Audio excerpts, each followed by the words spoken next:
here with Coach Torg. Tough loss today here at the Charlotte Hoops Challenge. How were you feeling coming into today's contest knowing that it was your season opener? Well, we knew, I've seen Cannon, and they're really tough, and they're big and strong, and, we're less tall and less strong. So I thought it would be hard to contain the ball. I thought it would be hard to get back on defense. Those things were true. We certainly prepared to do those things. We did those things by degree, and then I would say they shot it a little bit better than I anticipated. I said to first our assistant and then the kids, thank goodness they responded the way they did, because at halftime we were down 12 and then we gave up a 3 right at the end. But our body language was really deflated, and I was worried that it's a 12-point game, we have a chance to make a run, and we looked deflated. So the kids really responded and finally did make a really strong run that gave us a chance in the end. Awesome. So how would you describe your program's core values, and how did they show out there on the court tonight?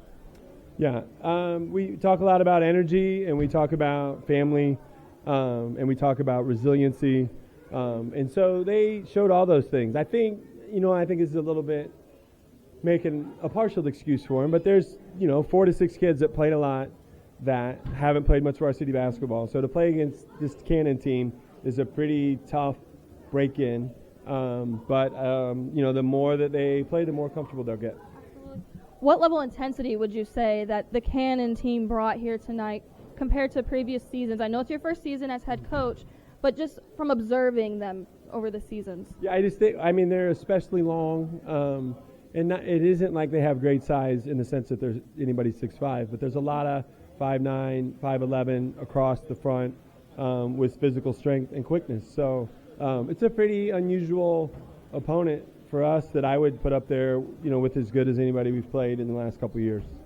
So I've done my research. You do have a podcast called Torg Stories. Torg Stories, thank you. And you mentioned in an interview that your sister did, actually, that there was a job that needs to be done with this team. What is your strategy to make sure that job is fulfilled? Yeah, boy, I have so many answers all at once. I think that, the analogy I drew even when I interviewed was that we didn't have a bus driver, and I was an assistant. And so it's a clear good thing you can do for the kids is to get your license and drive the bus. So we're in this same spot where Coach Berry went to Davidson, and I know the kids, and I love the kids, and I care about them.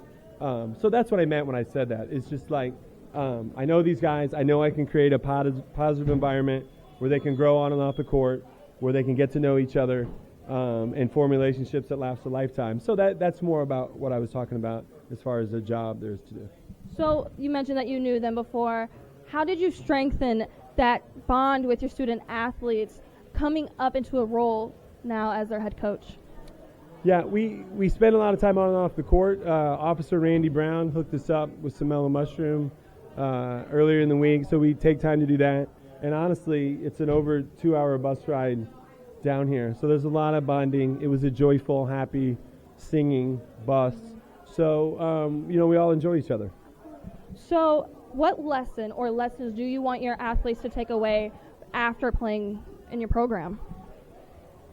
That's not where I thought you were heading with that one. So I think just for this game, a little bit more poise against just physical defensive pressure, and I do also have empathy for it was difficult. But so lessons after the program, I already used the word resiliency, just that things are hard and there are setbacks and nothing is exactly like you want it. And I kind of realized I played sports that some of the perseverance and some of the stick-to-itiveness are things I learned from sports. So those are things I hope to take away from being on our team. So your daughters also play for this team. How is it like being now, as I'm going to quote, father coach to them? Is it a little bit more challenging, more fun? How would you say? It's definitely tricky. I think the first thing is just acknowledging it. I do sort of, I think a typical parent watches a game and locks in on their kid, and they see the one time their kid didn't get it, or they maybe are just hyper aware of what they're, and I don't really feel that way. Like, I'm not always even sure, how did Charlotte, how did Izzy play? So, because I'm looking at the game as a whole, looking at what's hurting us on both sides of the ball. So mostly I leaned on, one, we acknowledge that they're my kids, and And I think I have a history. I coached at the middle school before this, 3 years in the program before becoming the head coach. So I do have a history where I think the cliche is that the coach sets up their kid with all the shots. So I think that people trust that that's not the way I'm running the team. Awesome. After tonight's game, what are your visions now in the future for your program, for these athletes going into this season? Yeah, it's just a priority on putting a priority on what do we need to improve on, and then start working on it. So we continue to grow in those ways off the court, and then it's identifying, and it's sort of a mix of what did we see that we need to work on the most first. I love practice. And then next, it's like who's coming up next on the schedule. I mean, for example, we pivot into a team that has played North Wilkes, who plays a lot of zone, and they have 2 kids over 6 foot. And so it's just a really, really totally different game next Wednesday. So that's part of it, too.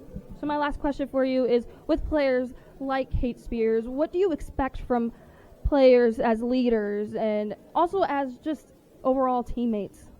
Yeah, well, I'm lucky that starting with Kate, who is our best player and has the offers that people know about. She's the hardest worker, along with a couple other kids. She's always in the gym. She's very coachable. She talks. Every rep is hard, meaning she goes hard. So to have, and that's what our leaders are like, our seniors, and it just trickles down to the rest of the program. So when your best players are among your hardest workers and are the ones that show up, that makes my job a lot easier. Well, thank you, Coach, and good luck on your first season as head coach.